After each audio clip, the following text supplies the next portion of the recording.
রান্নাটা পুরোপুরি হয়েই এসেছে, এবার আমি নামিয়ে নেব। একঘেয়েমি বাঁধাকপি খেতে খেতে না মুখে যেন রোচে না।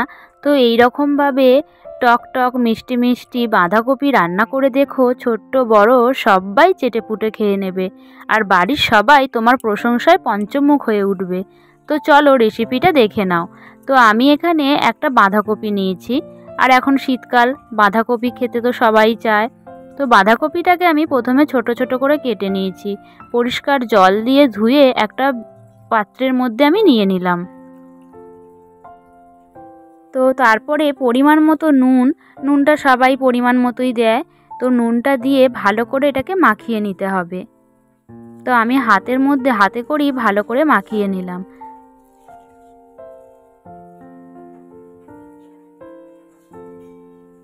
তো আমার মাখানো হয়ে গেছে। তো এটাকে আমি ঢাকা দিয়ে 1 মিনিট মতো রেখে দেব। ততক্ষণ তোমরা মেন উপকরণগুলো দেখে নাও কি কি লাগছে।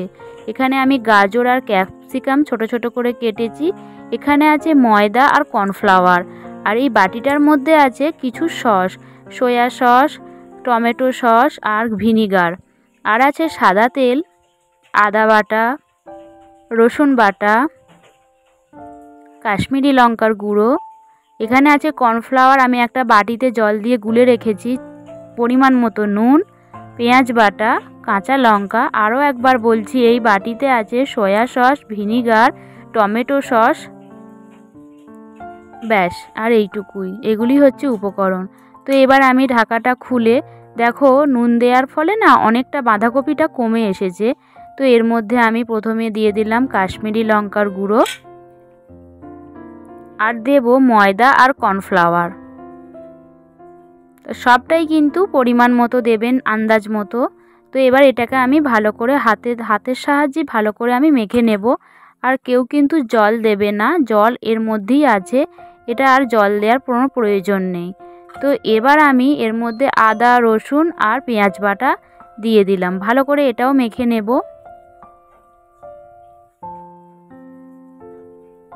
তো মাখানো আমার হয়ে গেছে। এদিকে কড়াই গরম করে ওর মধ্যে দিয়ে দিলাম সাদা তেল, কারণ এই সাদা তেলের মধ্যেই রান্নাটা হবে, আর সাদা তেলটা দিয়েই ভাজা হবে। তো এবার দেখো, আমি বড়াগুলো আস্তে আস্তে ভেজে নেব, বাঁধাকপির এই বড়াগুলো।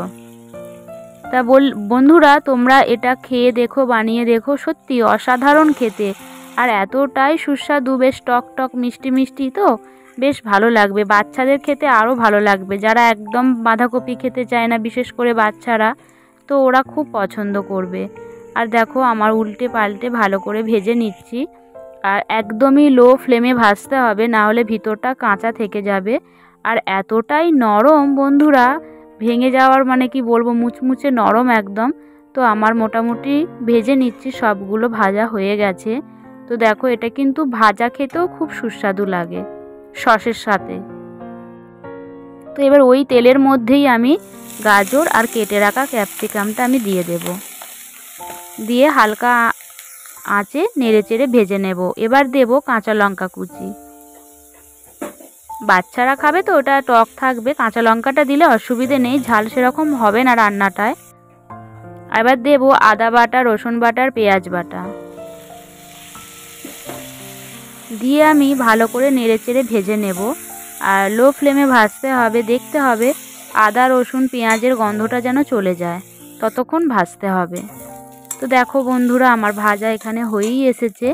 এবার আমি যে সসটা একটা বাটিতে নিয়েছিলাম, সেটা একটু ভালো করে মিশিয়ে নিয়ে এর মধ্যে দিয়ে দেব। তো আবারও বলছি, এর মধ্যে আছে ভিনিগার, টমেটো সস, আর এবার আমি বাটিটা ধুয়ে এর মধ্যে একটু জল দিয়ে দিলাম।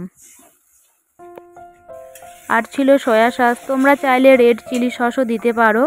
এবার আমি যে কর্নফ্লাওয়ারটা একটা বাটিতে গুলে রেখেছিলাম, সেটা আমি এই মধ্যে দিয়ে দিলাম, কারণ এতে গ্রেভিটা না একটু মোটা পাড়া হবে, আর তাহলে খেতেও সুস্বাদু হবে, যার ফলে আমি কর্নফ্লাওয়ারটা দিয়ে দিলাম।